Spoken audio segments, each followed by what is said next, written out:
이 시간 우리에게 주신 하나님의 말씀은 마태복음 22장 1절부터 14절입니다. 제가 봉독합니다.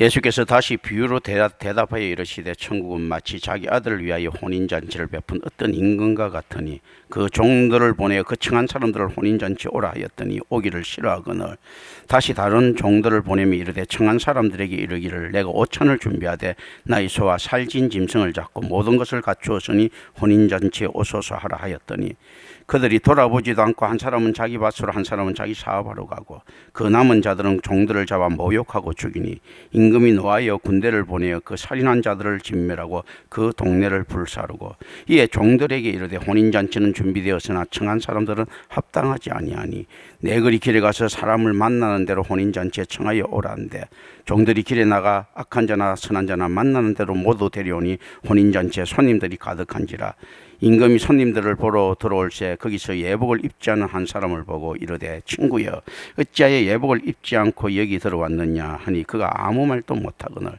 임금이 사람들에게 말하되 그 손발을 묶고 바깥 어두운 데 내던지라 거기서 슬피 울며 이를 갈게 되리라 하니라. 청함을 받은 자는 많되 택함을 입은 자는 적으니라. 아멘. 자, 우리가 성경을 알려고 하면 사실 패러다임의 시프트, 그러니까 패러다임의 전환이 있어야 된다라는 겁니다. 물론 이제 토마스 쿤이라는 사람이 패러다임 시프트를 이야기를 했는데요. 이걸 이제 저는 성경적인 해석이라든지 이런 데 갖다 씁니다. 뭐 토마스 쿤 자체를 갖다가 그 신앙적인 사람으로 보는 건 결코 아니고요. 저는 이제 그런 데 갖다 쓰는 거거든요. 뭐 사회학적 용어든지 과학적 용어든지 이건 마찬가지입니다. 저는 성경을 위해 준비된 용어가 있다면 다 갖다 씁니다. 자, 이때 우리가 좀 생각해 볼 필요가 있습니다. 우리가 모순이란 말, 그 역사를 이해하는 방식들, 의미를 이해하는 방식들, 모순에 대한 접근 방식들, 이제 우리는 역설이라고 하죠, 그죠? 역설은 존재할 수 있어도 모순은 좀 존재하기가 좀 힘들다라고 저는 이제 좀 생각을 합니다. 들어가기 전에 우리 이제 생각을 하는 거예요. 이의 폭을, 모든 신학적인 생각들. 자, 우리가 모순이라고 할 때 창과 방패죠, 그죠? 모든 것을 뚫을 수 있는 창과 모든 것을 막을 수 있는 방패를 갖다가 어떤 사람이 팔자 모순이다라고 하면서 그게 좀 말이 안 맞는 소리라고 이야기하는데 과연 그런가라는 것을 우리가 그렇다면 이제 좀 더 초월적인 사고를 가지고 생각해 봅니다.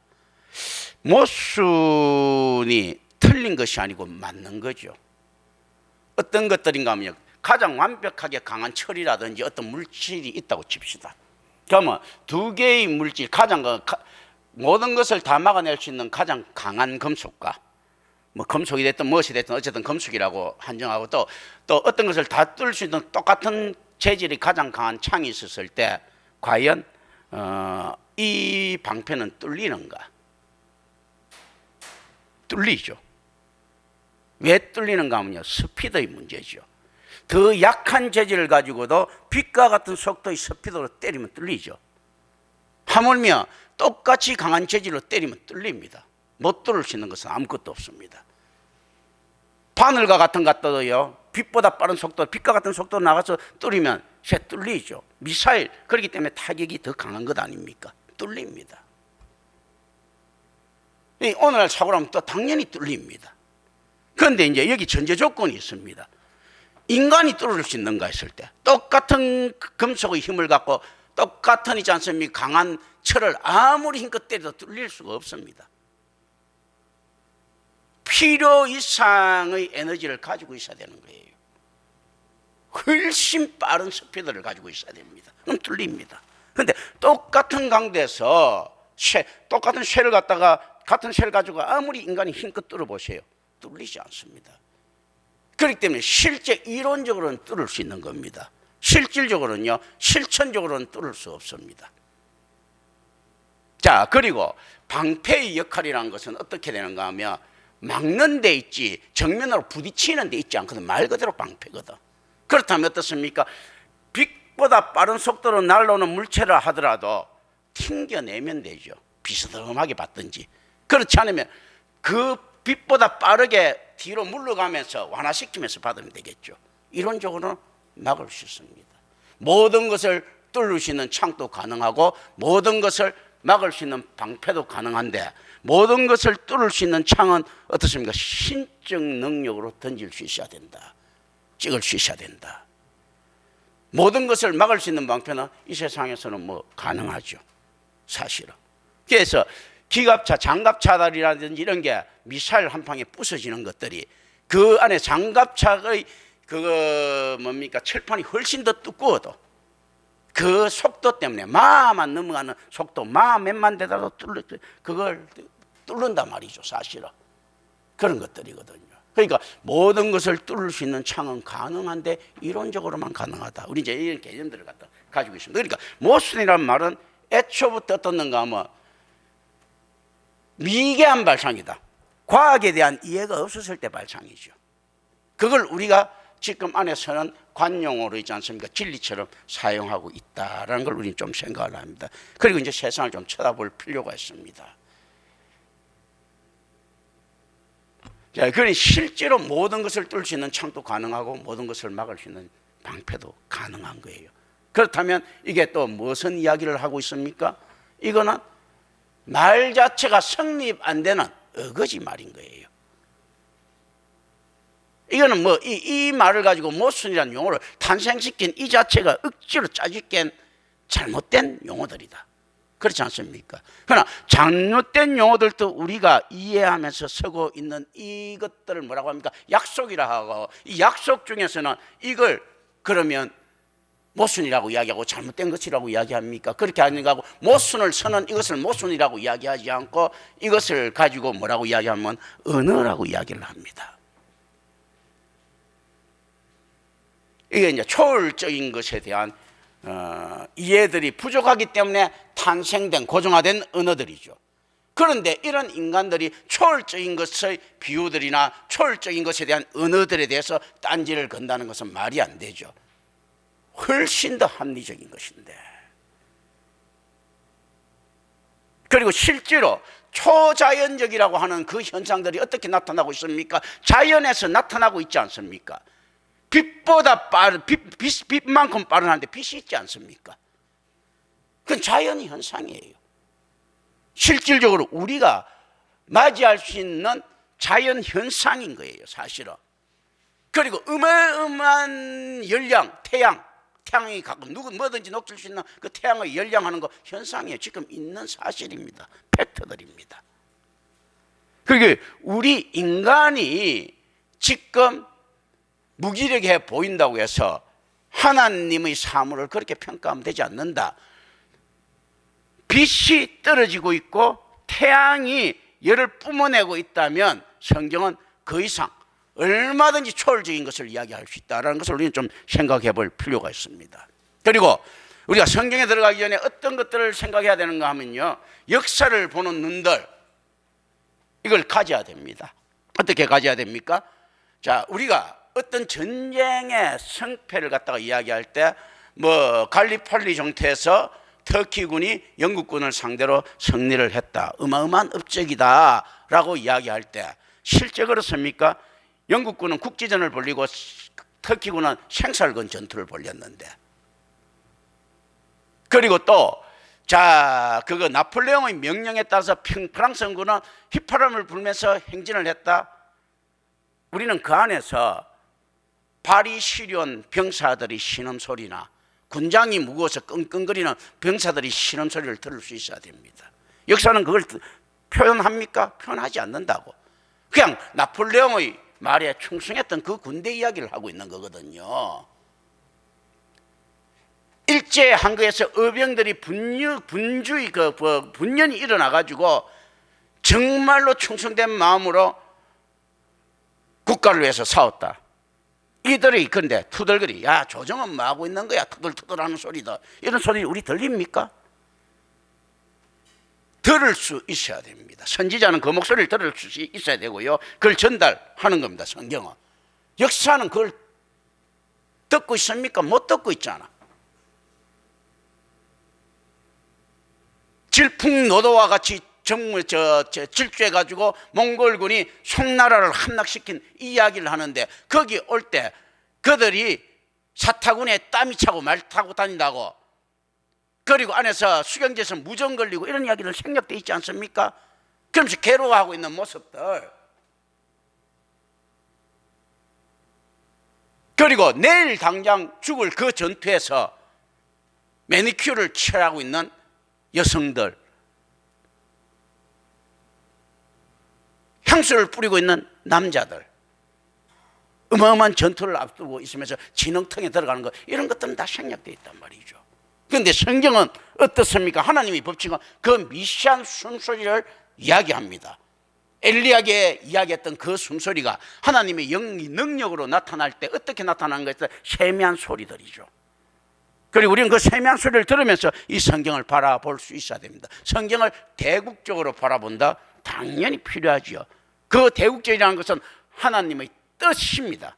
그리고 성경을 반드시 세밀하게 봐야 됩니다. 왜냐하면 하나님의 그 거대한 뜻이 우리의 세미한 순종으로 증명되는 것들이 때기 때문입니다. 그래서 그 이야기를 하죠.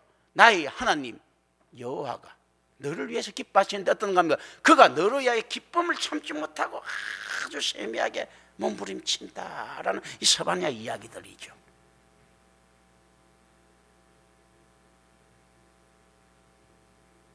이런 것들을 들을 수 있어야 된다. 우리 주님의 비유에는 어떤 것들이 들어가 있습니까?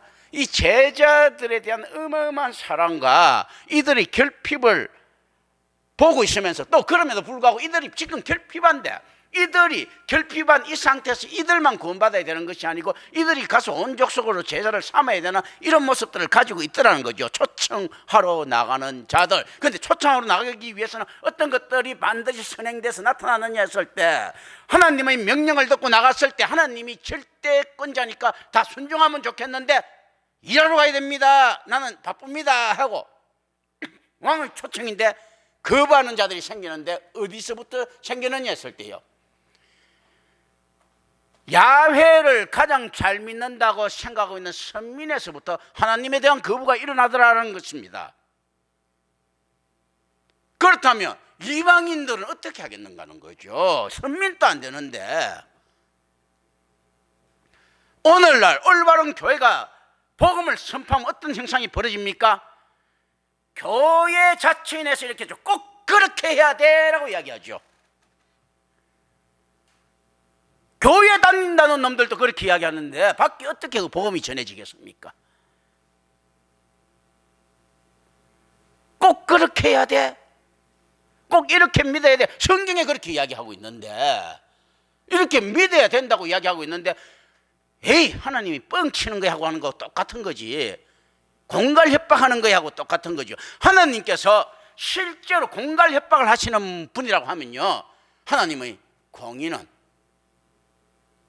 진정성이 없어집니다. 하나님이 공갈 협박이라고 그런 걸 갖다가 하시는 분 같으면요, 하나님의 사랑은 보편적인 것에 그치고 맙니다. 보편적인 사랑은요, 사랑이라고 이야기할 수가 없습니다. 그냥 나오는 자연현상 그대로 습성이죠. 우리가 공기를 주신 하나님의 은혜에 감사하지만 모든 사람이 공기를 마실 수 있다는 점에서 실제로 이 공기가 특별히 자기한테 주어진 은총으로 생각하지 않습니다. 그죠? 보편적으로 있는 자연현상에 불과한 거죠. 그렇다면 하나님의 사랑은 어떤 식으로 폄하시킬 수 있겠습니까? 만약에 하나님이 공의가 나타나지 않는다면요, 그 하나님이 좋아서 하는 거고 어차피 보편적으로 다 있는 거고, 뭐 있으면 다 있는 거고 없으면 뭐 내만 없나? 뭐 그러면 다른 세상이 펼쳐졌겠지 하는 그 정도. 생태계가 바뀌면 뭐 꼭 그렇게 되나, 그 배 하나 침몰해서도 거기 또 다른 생태계가 또 사는데 라는 그 정도. 인류의 이기적인 발상들은 생태계 파괴라는 말도 만들어내죠, 사실은. 자, 생태계가 파괴된다는 그 기준을 어디다 잡고 있습니까? 인간 호흡에 그 기준을 잡고 있지는 않습니까? 생태계가 오염 물질로 파괴됐을 때 천만 마리 물고기 사는 바다가 오염돼가 물고기가 떼죽음을 당하면요, 수천 조의 미생물이 삽니다. 그걸 어떻게 평가할 건데? 물고기의 존엄성을 지켜주려고 하면 미생물의 존엄성도 지켜줘야 되는 것 아닙니까? 그러니까 이게 진짜 안에서 그런 거, 그게 어떤 보편성이라는 것 자체가 굉장히 모순적인 발상이라는 걸 우리가 생각을 합니다. 뭐든지 이제 성경에 이게 들어가서 저는 여러분들이 이 성경 내용들을 하나님의 목소리를 들을 수 있기를 저는 바라요. 바라려고 하면 이 패러다임의 전환들이 이렇게 필요합니다. 인간은 과연 어떤 존재인가 했을 때요, 한 마리 물고기를 살리기 위해 가지고 수억 마리 유해군을 죽이고 있지 않습니까? 집안에 곰팡이가 나도 막 설죠, 그죠? 그 곰팡이 속에 있는 그 수없이 많은 균들이 불쌍하게 다 죽어가죠. 이 기준점들을 생각해야 됩니다. 균들은 많은 걸 바라지도 않아요. 조그만 자리에서 수억 마리가 살 수도 있어, 그죠?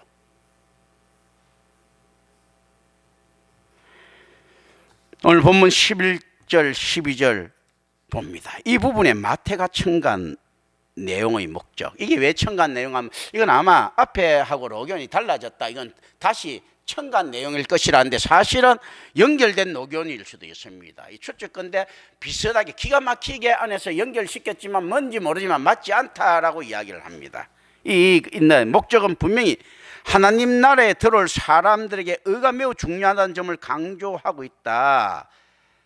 그리고 10절에 나오는 악한 자나 선한 자나 모두에 대한 요점의 균형을 잡는 것이다 라고 해석합니다, 주석은. 그리고 이 내용은 앞선 비유에서 새로운 소작인 농부들이 제때 실과를 바치는 것에 대한 강조에 상응합니다. 예복을 입었다 했을 때 실과를 제때 바쳤는가 하는 것. 자, 그리고 우리는 여기서 하나 또 좀 생각을 합니다. 여기 이제 이 주석적인 것에서 좀 더 나아갑니다. 아까 그런 이제 모순을 생각할 수 있고 이렇게 생각할 수 있으면 어떤 겁니까? 이들이 어디서 사람들을 초청했습니까? 그 내거리 저작거리에서 초청을 했어요. 그런데 예복 입고 뭐 그 애가 무조건 끌고 왔는데 예복 안 입었다는 건 뜬금없고요. 그리고 나머지 그 예복도 다 입고 있었다는 것도 뭐가 뜬금이 없죠. 그럼 예복 입고 도로를 활보하고 있었다. 그거 좀 말이 안 되는 이야기들이죠, 그죠? 그런데 좀 더 확장해서 생각합니다. 이게 말이 안 되는 거예요. 그러니까 예복 입고 왔다 갔다 했다는 것은. 주작거리에서 데리고 왔지 않습니까? 분명히 모순이죠. 모순에는 어떤 게 있다고요? 정당성이 있다고 하죠. 그럼 이제 여기서 우리가 세상 말로 보면 이어령 비어령 하듯이 한번 끼워 맞춰가 해석해 볼까요? 어떤 이야기들을 해석을 할 수 있습니까? 당연히 예복을 입은 자들이 초청돼야 된다라고 한번 역설적으로 생각을 해봅니다. 성경이 어떻게 생각하는가 하면요, 지금 누구의 혼인잔치입니까? 왕의 아들의 혼인잔치인데, 우리나라가 국경일이 되면 옛날에는 태극기 안 거는 집들이 없었죠. 왕에 대한 존경심이 있었다면 그 왕자의 혼인잔치에 자기 나름대로는 전부 다 꽃가옷 입고 돌아다녔을 겁니다. 라는 것. 왜냐하면 이 왕은 반드시 존경받는 왕이거든. 신정국가의 왕이니까 거기에 대한 예로 전부 다 자기 나름대로 턱시도 입고 돌아다니고, 예복이요. 내가 비록 잔치에 가지 않더라도 나는 너무 우리 왕자님을 사랑해, 우리 국왕을 사랑해, 그리고 이게 너무 기쁜 일이야. 자, 우리 전부 다 안에서 예복을 입고 안에서 우리 축제 때처럼 입고 다니자 했었는 걸 그걸 또 상상할 수 있습니다. 그런데 그걸 안 입고 돌아다니는 놈 같으면요, 이미 그 왕국에 대한 예의를 상실한 거죠. 왜냐하면 이 왕국은 어마어마하게 이타적인 왕국이기 때문이죠. 그게 국가의 그래서 혜택은 엄청나게 받고 아무것도 안 하는 그런 놈이 된 거죠. 보면 혜택만 받고 있는데 예의조차도 안 지키나. 그렇기 때문에 실제로 이거는 또 뜬금없을 수도 있다. 근데 이제 양쪽에 다 이렇게 생각을 합니다. 제가 던지는 것들이에요. 지금 이런 말들이 이해가 되시죠? 그죠? 이 저작거려서 데리고 왔는데 예복을 안 입었다고 어쩌겠는데 이건 말도 안 되고, 또 실제로 왕의 혼인잔치가 선포됐을 때는 오래전에 선포됐을 거란 말이죠. 그때 모든 국민들이 예복을 입고 다녀야 되는데 어떤 놈이 빨갱인가라는 것은 안 입고 다니는 놈은 다 빨갱이다 이렇게 딱 가려질 수 있다는 이 개념들, 이런 생각을 합니다. 실제 얼마나 성경이 유기적인 모습들을 가지고 있습니까? 쉽게 아무나 해석할 수 있던 것들이 아닙니다. 자, 그렇기 때문에 앞선 비유에서 새로운 소작인 농부들이 제가에 제때 실가를 바친다라는 것은 어떻습니까? 내놓을 게 없으면 왕이 지나갈 때 있지 않습니까? 인사라도 할 수 있는 이런 모습들은 있어야 되는 거예요. 왜냐하면 그래야지만이 그 왕의 밑에서 일하는 관리들이 공정성이 증명이 됩니다. 자, 어떤 사람이 한 사람을 도와준다고 한 10억 정도를 줬어요. 가난한 자, 뭐 부자가 됐죠. 자, 부자는 아니라도 먹고 살 수 있게 돼서 한 10억 정도 이렇게 뭐 100억을 줬다. 그럼 조금 뭐 먹고 살 수 있도록 이제 부자 됐어요. 됐는데 그 어떤 자기 관리인을 통해서 그 사람한테 그 돈을 전달했는데 만약에 그 사람이 받아놓고 난 다음에 그 준 사람한테 감사합니다 소리를 안 하면 어떻게 됩니까? 누가 의심을 받습니까? 전달해 준 놈이 의심을 받죠. 저 진짜 전달한 거 맞아? 그래서 실제 어떻는가 하면요, 이 예복을 입지 않는 자는 어떤 자들인가 하면요, 실제 왕의 통치가 선하고 편만하게 이루어졌다고 가정할 때, 당연히 편만하게 이루어지는 메시아 왕이니까 그렇지 않습니까? 편만하게 이루어졌을 건데 가정했을 때 이 예복을 안 입은 놈은 어떤 놈입니까? 작정하고 그 관리를 갖다가, 그 메신저를 갖다가, 그 선지자를 갖다가, 그 안에 전달자를 갖다가 작정하고 모함하려고 하는 자죠. 이 개념. 그렇기 때문에 이거는 이타적인 걸 받아놓고 야, 내가 전혀 받은 게 없다라고 생떼 쓰고 있는 놈들이죠. 초청은 다 됐습니다. 임마누엘 교회에서 만약에 김경천 목사가 올바른 목회자의 모습을 가지고 있다면 이걸 털어놓고 나중에 하나님이 법정에 가서 아유 제가 뭐 들은 거 없고 제가 듣기는 이렇게 들었습니다 하고 잡았대는, 여기 예복을 입지 않는 자는 어떤 자입니까? 자기 몸의 불결함을 가지고 부정함을 가지고 누구의 탓으로 돌리는 자입니까? 하나님의 사자를 능멸하는 자의 개념을 가지고 있더라. 그런데 이게 왜 능멸하는 자라는 것이 실질적으로 증거적으로도 명백한가 하면 그 동네에서 있었던 다른 사람들이 예복을 안 입고 왔으면, 다 안 입었으면 이해가 되겠는데 입고 있는 자가 있더라라는 거죠. 그건 뭡니까? 그 메신저가 제대로 전달됐다는 이야기거든요. 어떤 메신저예요? 왕의 혼인잔치에 대한 메신저가 전달됐기 때문에 사람들은 당연히 축제의 기분에 들뜨셔야 되고, 그러니까 뭐 예를 들어서 지금부터 뭐 10일간은 우리가 뭐 축제를 전한다 이렇게 선포했을 것 아니에요. 그러니까 모든 사람들은 먹고 마시고 즐겨라. 또 어떻게 했겠습니까? 자, 가난한 자들은 와서 국가에 와서 고기를 받아가라, 쌀을 받아가라. 옷이 없는 자들은 와서 예복을 받아가라 했을 것 아니에요. 색동옷, 떼떼옷을 입고 이밥과 소고기를 먹고, 뭐 북한에서 이야기한 거죠. 그렇게 했을 것 아니에요. 그런데 안 받은 것처럼 있었던 이런 부분들이 있다는 겁니다. 그래서 이 부분을 가지고 만약에 이제 이런 이야기죠. 뭔가 좀 이상하다. 이거 좀 문맥이 조금 맞는 것 같아도 안 맞는다는 이 주석가들의 의견에는 내가 전적으로 동의할 수는 없습니다. 모든 주석가들이 이렇게 다시 이렇게 맞출 것이라고 확정을 시키는데요. 왜냐하면 이들은 선지자가 아니기 때문에 이런 깊은 것들을 볼 수 없는 거예요. 이 주석가들이라 해봤자.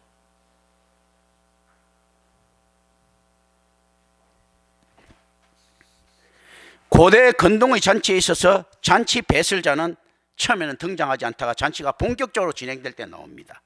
따라서 본문에서 임금이 등장하였다는 것은 이제부터 잔치가 본격화될 것을 보여주는 것입니다. 그러나 영적 의미는 천국 잔치의 본격적 시작 시점인 심판의 때가 이르렀다라는 말하고 일맥상통합니다. 잔치가, 왕의 잔치가 일어났을 때는 어떤 것들이 이렇게 됩니까?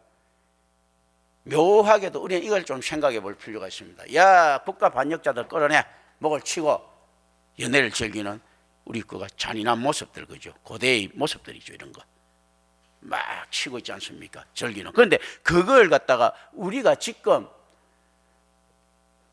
굉장히 인본주의화되어 있기 때문에 잔인한 모습으로 이해하는데, 그 당시에는 어떤 모습입니까? 흥겨운 모습들이죠. 특히 유목사회의 전통에 있어서 더 그렇죠.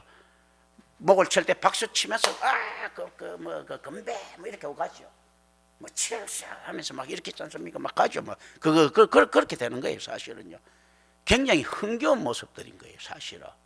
그래서 예를 들어서 그거는 비교적 서부에서, 미국 서부 사회에서도 마찬가지예요. 서부 사회에서 교수형에 취하게 될 때요, 그 처음에 볼 때 이제 그걸 갖다가 아유 잔인하다 이렇게 할 수 있는데, 교수형에 처하게 되면 실제 우리 생각과 달리 일반적으로 그때는 시장이 형성됩니다. 제가 안에서 또 보니까, 안에서 여기서 보니까 어떻게 시장이 형성된가 하면 쫙 교수형 취한 거 되고 있지 않습니까? 그걸 흥행거리로 삼아가지고 일석이조를 느끼는 겁니다. 그냥 황량하게 교수형 그냥 끝. 이거는 서부 영화에 나오는 그런 이야기들이 아니고, 그거는 잘못된 거거든요. 교수형 취하면 일단 막 선포를 합니다. 그럼 애들까지 이렇게 안고 와서 이렇게 보는 거예요. 그거 정의 구현의 한방편들이거든. 그게 일반적으로. 그래서 실제 말도둑 같은 경우는 이제 사형시키고 교수형 취하고 이렇게 하는 이 법칙들이 있어요. 그런데 어떤가 하면, 그리고 막 그 길거리 맥주 파는 사람들이 있습니다. 우리 옛날에 아이스케이크 있어야 하듯이 맥주 있어요 하면서 돌아다닙니다. 그래서 시간을 쫙 끌어줘요. 그러면서 지역 경제가 돌아가게 만들어주는 거예요. 그 근처에 그 교수형 보려고 교수형 취하는 그 호텔, 지금 말하면 있지 않습니까? 그 앞에 전망 좋은 호텔은 막 그 숙박료가 올라갑니다. 호텔에서 딱 앉아가지고 볼 수 있도록. 그러니까 교수형 장소도 어떻습니까? 거기서 딱 취하는 거예요. 좀 이렇게 예를 들어서 돈 받아 먹고 호텔 경쟁하는 호텔이 있으면 그 호텔 앞에 한다든지. 요게 원래 일반적인 실제 풍습들입니다. 이 실제 컬처들이에요. 우리가 이제 이런 거 정확한 컬처를 알고 있어야 됩니다. 안 그러면 호쿰이 된다 하죠. 서부 이야기를 갖다가 호쿰, 시시한 이야기다. 그럼에도 불구하고 영웅주의 때문에 미국 사람들이 이 서부 영화에 열광한다라는 이 책들이 호쿰하다. 그 왜냐하면 실제 많은 것들이, 실제적인 것들이 생략되어 있거든요. 근맨들 속사 있지 않습니까? 이런 것들 뻥이 많이 들어가 있죠, 그죠? 그런 것들. 그거 아무리 이렇게 당당당당 손다더라도 직권 같은 놀이새 갖고도 그렇게 빨리 총이 안 나가는데 어떻게 그렇게 빨리 이렇게 격발되겠어요, 그 총들이. 그렇지 않습니까? 이런 것들이 이제 과장되어 있는 부분들, 이런데 실제 안에서도 그 과장된 부분들도 어떤 걸로 받아들이는가 하면 오늘날의 컬처로 받아들여야 되는 거예요. 왜냐하면요, 영웅주의를 갖다가 흠모하고 있는 이 세대가 굉장히 오래 가고 있거든요. 그렇다면 이건 굉장히 중요한 컬처다. 이 신화 이야기들이 필요한 실존이다라는 이 개념이 불트만이 가지고 있는 개념들이에요. 신화일 수가 없는 게 이것도 실존이다, 실존. 신화가 계속 그렇게 되면, 우리나라 선왕신 계속되면 이건 실존인 거예요. 예를 들면 이런 개념으로 우리는 생각을 합니다. 그래서 실제 잔치가 시작됐다는 의미는요, 영적 의미에서 심판의 처벌이 시작됐다는 이야기입니다. 왕은 메시아 잔치에서 바르게 옷을 입지 않은, 즉 예복을 입지 않은 어떤 사람을 발견합니다. 왕이 예복을 입지 않는 이렇게 몰래 숨어 있는 놈을 발견한다는 것은 어떤 의미를 가지고 있습니까? 아무도 그 왕의 눈을 피하지 못한다. 왕의 방침을 신하들이 알았을 건데요. 신하들이 모를 정도로 들어온 놈도 피하지 못한다. 그리고 예복을 입지 않고 들어올 수 없었을 것인데 들어오고 난 다음에 그 예복을 벗었다면요. 우리가 이야기하는 양두구육이죠. 그죠? 물론 이제 여러 가지를 좀 생각하면서 이렇게 갑니다. 요한계시록 19장 8절에서 어린 양의 혼인잔치의 신부는 빛나고 깨끗한 세마포를 입는 것이 허용됩니다. 그 이유는 훌륭한 세마포가 바로 성도의 훌륭한 행실이다라는 것입니다. 그런데 이게 준비되었는가 했을 때 이 준비는 결국 왕으로부터 받는 것들인데요. 실제로 이제 뭐 이중적인 해석이 있습니다.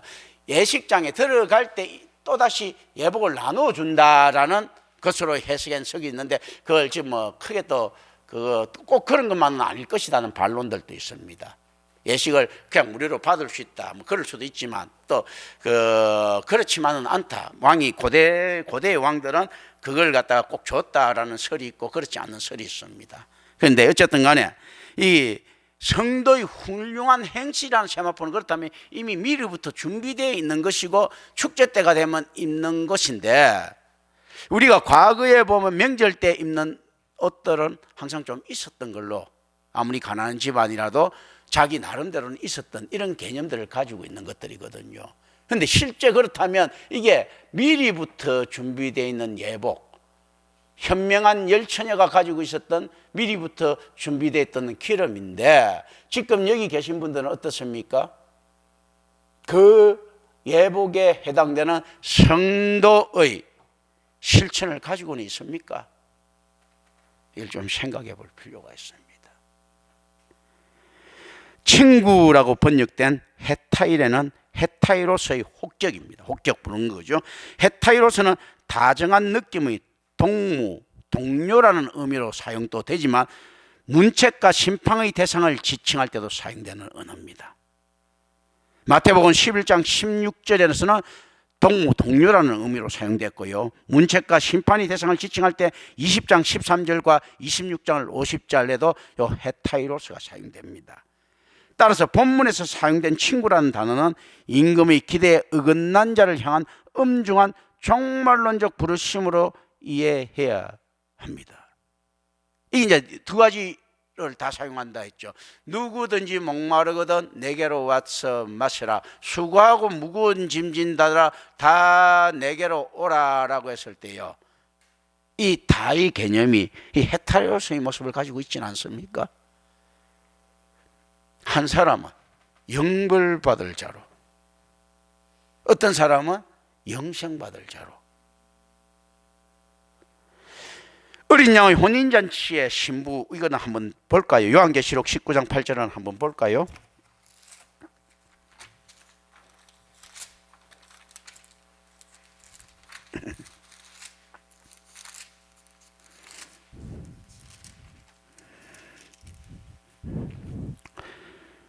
자, 제가 봉독합니다. 우리가 즐거워하고 크게 기뻐하며 그에게 영광을 돌리시어 어린 양의 혼인기약이 이르렀고 그의 아내가 자신을 준비하였으므로 그에게 빛나고 깨끗한 세마포 옷을 입도록 허락하셨으니 이 세마포 옷은 성도들이 옳은 행실이로다 라고 이야기하죠.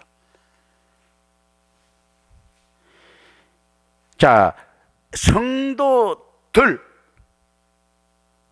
혼인잔치 묘한 연속성을 가지고 있죠. 신부.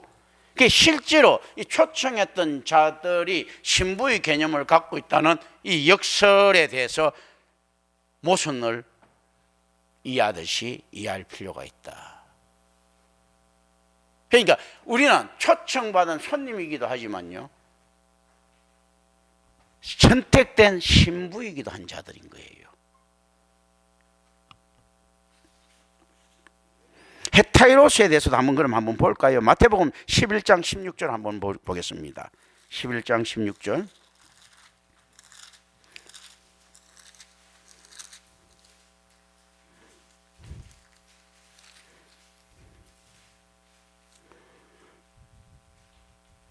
이 세대를 무엇으로 비유할까? 비유하건대 아이들이 장터에 앉아 제 동무를 불러 할 때 이 동료의 헤타이로스예요. 아이들이 장터에서 제 동무 헤타이로스를 부른다라는 겁니다. 그리고 20장 13절, 그러면 부정적인 의미로 사용된 걸 한번 볼까요? 20장 13절. 주인이 그 중에 한 사람에게 대답하여 이르되 친구여 내가 내게 잘못한 것이 없노라. 내가 나와 한 데나리온의 약속을 하지 아니하였느냐. 헤타이로스예요. 자, 그리고 26장 50절 한번 볼까요? 마태복음 26장 50절. 예수께서 이르시되 친구여 내가 무엇을 하려고 왔는지 행하라 하신대 이에 그들이 나와 예수께 손을 대어 잡는지라. 이 헤타이로스예요. 오늘날 많은 사람들이 진하게나 성도라고 서고 있습니다. 그런데 이게 어떻게 사였는지 따라서 많은 부분이 다르죠. 그래서 임마누엘교회는 가급적이면 제가 실수하기 전에는 성도란 말을 안 하죠. 성도는 사실은 믿는 자들이 최후의 목적지고 최고의 이상적인 그 성취기도 합니다. 제가 지금 되고 싶은 것은 성도가 되고 싶어서 지금 이렇게 하고 있지 않습니까? 자, 이 친구라는 단어에 대한 개념들을 생각을 합니다. 뭐 임마누엘교회는 이미 뭐 좀 던지면 개념들을 좀 이제 생각할 수준들이 많이 올라가 있을 것 아니에요, 그죠? 이뜻 계복을 입지 않고 들어왔는지에 대해 묻는 왕의 질문에 그는 대답을 못합니다. 왜냐하면 변명할 것이 없기 때문이다라고 주석은 이야기를 합니다. 어떻게 들어왔느냐? 뭐 예복을 입고 들어왔다가 예복을 벗어버렸습니다라고 이야기를 하면 관리들이 혐의에서 좀 벗어날 수 있을 것이고요. 관리들이 통과시켜줬습니다 하면 이건 또 그 안에서 문제가 되는 거죠, 그죠? 이런 부분들도 우리가 생각을 합니다. 관리들이 통과시켜줬다고 하면 그 안에 하나님의 천사들 중에서도 배반하는 천사 사탄이 지칭될 수 있는 것이고요. 만약에 이제 관리들은 통과를 시켜주지 않는데 사탄은 하나님 근처에 이제는 못 가는 종말로 이 구상들이 있기 때문에. 자, 이제 또 그렇게 해서 지가 벗었다가 하면 의도적으로 하나님의 사람을 하나라도 실족시켜서 영생 얻으려고 하는 사탄의 계가 드러날 수 있습니다. 왜냐하면 통과시켜준 그 하나라도 영벌을 받게 만들다면 하나님의 약속이 어긋나는 것이기 때문에 사탄은 어떤 식으로 서선지 간에 교회 안에 침투하려고 한다. 심지어 어느 교회 안에 침투하려고 하는 겁니까? 비저블 철치가 아니고 인비저블 철치 안에 침투하고 싶어 하는데 침투할 능력은 없다. 왜냐하면 하나님께서 직접 가려내시기 때문이라는 겁니다. 아무 말도 못한다라고 번역된 에피모데의 원형 피오모는 제갈로 입을 막다라는 뜻입니다. 이 단어는 임금의 질문 앞에서 마치 입에 망을 씌운 소처럼 어떤 말도 하지 않고 있는 자의 모습을 실감나게 보여주고 있습니다. 왕의 권위는 어떻는가 했을 때요, 왕 앞에서는 제갈로 입을 막는다라는 것은 거짓말 자체가 하나님을 속일 수 없다는 이야기하고, 거짓말 자체가 하나님이 심판 앞에 가면 할 수 없어져 버린다는 겁니다. 하나님께서 다 알고 계시기 때문에. 자, 막 이렇게 하는데 아예 하나님 편에 야야 뻥치지 마, 이게 아니고 아예 이놈이 아유 내가 하나님이 거짓말하면서 좀 속여봐야지 하고 들어갔는데 아예 거짓말 자체는 못하게 된다는 겁니다. 제갈로 입을 막아버립니다. 새 백성에게도 구원에 대한 자동적인 보장은 결코 없습니다. 자신의 특권을 진지하게 취급하지 않을 사람들에게는 아무 자리도 없다.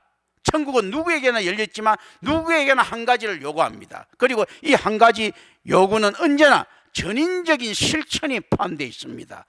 손과 발을 묶는 언급을 왕의 음한 심판의 선언은 마태복음에 여러 번 사용된 공식적인 문구입니다. 손과 발을 묶는다는 이 언급, 왕의 음한 심판 선언이죠. 즉 바깥 어두운 데 내던지라는 말은 믿음을 나타내지 못한 그 나라의 본 자손들을 언급하는 마태복음 8장 12절에서 발견되고 마태복음 25장 30절에서도 추가적으로 발견됩니다. 자, 마태복음 8장 12절 한번 보겠습니다.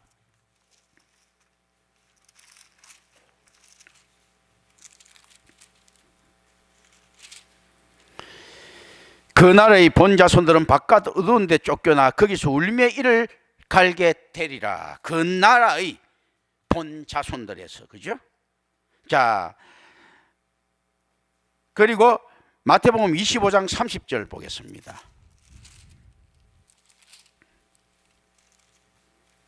이 무익한 종을 바깥 어두운 데로 내쫓으라. 거기서 슬피 울며 이를 가리라 하리라. 이렇게 되어 있습니다. 실제 이런 것들이 이제 추구적으로 발견되는 것들입니다. 믿음을 나타내지 못한 그 나라의 본자손을 언급하는 마태복음 8장 12절, 그리고 마태복음 25장 30절에서도 추구적으로 발견되는 용어들입니다. 이 구절들에 나오는 심판의 선고는 마태의 묵시적 표현에서 나온 두 번째 공식적인 문구, 거기서 슬피 울며 이를 갈게 된다는 것입니다. 이를 갈게 되는 원망의 대상은 무엇이겠습니까? 자기가 속고 있는 이 만몬을 쳐다보십시오. 사탄이 그 얘기했죠. 아유, 슬피 우는 거죠. 아유, 내가 왜 이렇게 바보짓을 했는가? 그 짧은 세월 동안에 어떤 것한테 이를 가는 이 만몬이라는 놈은 자식 말이야. 이를 이제 가는 것이 치를 떠는 겁니다. 이 공식적인 문구는 불의한 자 또는 사악한 자에 적용되는 마태복음 13장 42절과 24장 51절에서도 추가적으로 발견됩니다. 마태복음 13장 42절 한번 봅니다. 마태복음 13장 42절. 불의한 자, 사악한 자에 이건 적용되는 용어들이에요.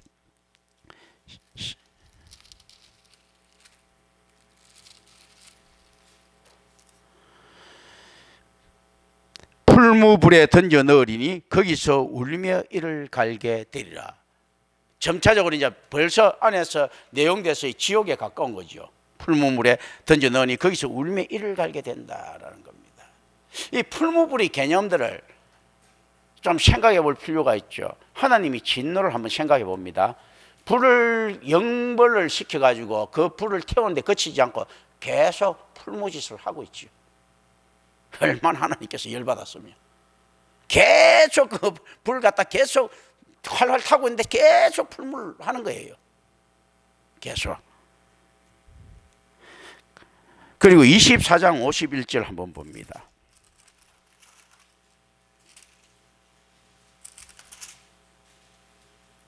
어미 때리고 외식하는 자가 받는 벌에 처하리니 거기서 슬피 울며 이를 갈리라. 자, 이게 실제 어떤 것들하고 다 있습니까? 메신저에 대한 잘못된 이해와 다 있는 겁니다. 여기는 앞에는요 진멸당하는 거죠. 메신저에 대한 거부. 이건 어떻습니까? 메신저에 대한 잘못된 이해. 예복 입고 들어왔지 않습니까? 예복 안 입고 들어왔지 않습니까? 그건 잘못된 메신저에 대한 잘못된 이해. 하나는 뭐 들어와서 벗었든지 말든지. 하나는 어떻습니까? 아예 거부하는 거. 메신저에 대한 거부나 메신저에 대한 잘못된 이해. 그건 어떻습니까?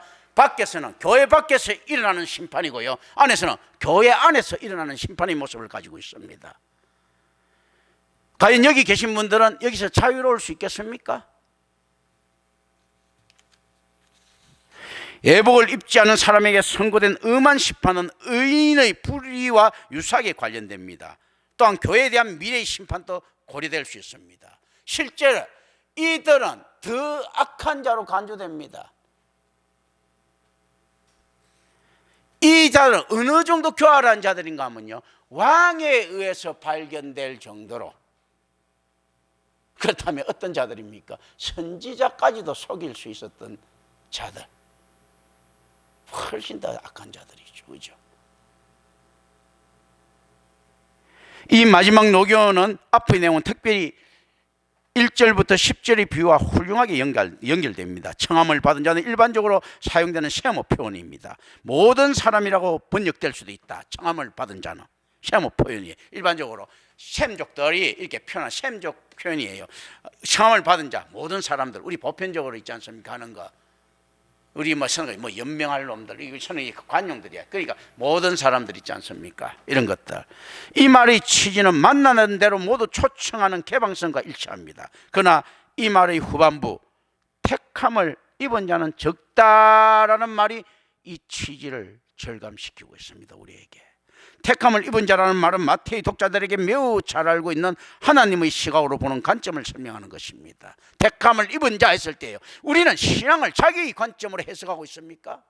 하나님의 관점으로 보는 이걸 이야기하고 있는 거예요. 택함을 입었다니. 우리가 그러면 말이야, 우리가 택함만 받았는 그 하나님이 말해주면 끝인데, 이 내용들이 어떤 내용인가 하면요, 은밀하게 이야기하면, 신학적으로 들어가면요, 하나님의 입장으로 네가 신앙생활을 하고 있느냐, 네 입장으로 하고 있느냐. 주체가 하나님이라는 거죠. 임마누엘에게는 철저히 지금 하나님 중심에서 선지자적 사명을 던지고 있는 거예요. 제사장직 사명을 인간의 중심에서 하나님이 호소하는 것들이 아닌, 캐리그만은 철저히 하나님 중심에서 인간에게 던지는 겁니다. 그래야지만이 택자들이잖아요. 하나님 관점에서 가는 거니까. 인간 관점에서 봐서 여기서 우리 다 구원받을 수 있습니다, 이렇게 하면 착하게 살았지 뭐 하는 거는요, 인간 관점이잖아. 이건 내가 완전 사기꾼이지, 그렇지 않습니까? 하나님 관점은 어떻게 그렇게 이야기하겠습니까? 하나님이 타협이 필요하신 분이 아니지 않습니까? 뭐가 부족해가지고. 김경천 목사는 개척을 하면서 어려워서 한 사람이 아쉬울 수 있습니다. 하나님이 그 아쉬울 리가 없지 않습니까? 그럼 구원받으려고 하면 내가 하나님 뜻에 따라지 아쉬운 놈이 우물 판다고 내 뜻대로 할 수 없지 않습니까? 나야 그래 사람들 말에 몇 사람이라도 더 있는 게 낫고 처음에 살 때는 얼마나 그렇겠습니까? 그리고 나중에도 역시 마찬가지죠. 훨씬 못한 놈들은 말이야 대형교회하고 있는데 여기 쪽팔린다, 이렇게 할 수 있죠. 대학 교수까지도 안 하면서 목회하는데 말이야 조그만 걸 하면서 이렇게 할 수 있죠. 그죠? 그건 내 생각이고, 하나님 관점에는요, 그러니까 내가 대학 교수가 대통령이 되다 뭐가 되든 총장이 되든 간에 그 하나님한테 하잘 것 없는 것이죠. 이 무슨 하나님 안에서 유익이 있는데. 그러니까 하나님 뜻에 따라서 어쩔 수 이렇게 선포를 해야 되는 거예요. 모세가 그 높은 지위에다가 한 방에 사라져 버리지 않습니까? 모세가 지 살려고 하면 하나님 뜻에 가야 되는 거야. 하나님 내가 좀 더 깨길랍니다 하고 가나안에 들어갈 수도 있었겠죠. 그 순간에 지는 작살나거든. 그러니까 모세가 개척을 진짜 힘들게 개척해갖고 온갖 어중이 떠중이 다 불러가 개척했더니 하나님께서 하는 소리가 어디 겁니까? 야 임마, 너 엉터리 교회 세워서 여호수아 갈렙 빼고는 신앙인들 없어. 너 임마 꺼져. 이제 대형교회 만들어놨더니 가야 되는 거예요. 그런 거거든요. 다윗이 잡류를 가지고 왕국을 일어났더니 어떻습니까? 솔로몬이 다 말아먹죠. 그런 거거든. 그런데 어떻습니까? 묘하게 역설적으로요, 엘리야는 이리저리 다니면서 엘리사 하나 걷어서 끝까지. 그런데 그 엘리사는 엘리야의 능력을 배로 받았어. 한 놈 걷었는데 제대로 된 거지 그냥요. 지는 어떻습니까? 하늘로 성천하고 그렇지 않습니까? 그 개척교회, 끝까지 개척교회, 그죠? 교인 없는 개척교회 막 했고, 심지어 개척교회도 얼마나 힘든가 했을 때는요, 엘리야한테 게하시라고 하는 딱 교인 하나 있었는데 그게 엉터리야. 엘리야 같은 능력 가진 거, 엘리사가 엘리야의 능력을 2배를 받고 개척을 했는데 교인 딱 한 명 있는 게하시가 엉터리야. 엘리사 능력 반밖에 안 되는 엘리야는 교인 하나 있었는데 엘리사는 진짜야. 묘한 역설들이죠, 그죠? 한 명 더. 그렇지 않습니까? 모세가 일어난 대형교회, 이거 헛방이야. 다윗이 일어난 대형교회 헛방인 거예요. 그래서 지라도 살려고 빠져나가는 겁니다. 왜냐하면 선지자니까 들리는 건 있으니까. 그런 거거든요. 이런 것들을 우리는 좀 생각을 합니다. 택함을 입은 자라는 말은 마태의 독자들이 매우 잘 알고 있는 하나님 시각으로 보는 관점이다. 그리고 모든 사람이 복음을 받아들이지 않으면 모든 사람들이 하늘나라의 의를 나타내지 않는다는 의미를 던지고 있습니다. 이 초청에 응답하지 않는 자들은 그들의 특권을 상실했다. 궁극적으로 분석해 볼 때 그들의 선택은 초청, 즉 결국 그들이 성실하게 응답하지 않는 초청입니다. 신앙을 자신이 가질 수 있을 것 같습니까? 초청에 의해서 신앙이 주어지는 거죠. 그냥 예복이 주어지는 겁니다. 하나님의 은혜에서. 지금 저도 정중하게 지금 초청을 하고 있는 겁니다. 여러분들이 성경을 파헤칠 수 있는 능력을 가지고 있었습니까? 내가 지금 이걸 예복을 던지고 있는 거예요. 이제 다음에는 이제 요 오늘 이제 단락들이 다 끝났습니다. 이제 넘어가게 됐네. 기도합니다. 은혜로우신 아버지 하나님 감사합니다. 우리 주 예수 그리스도 이름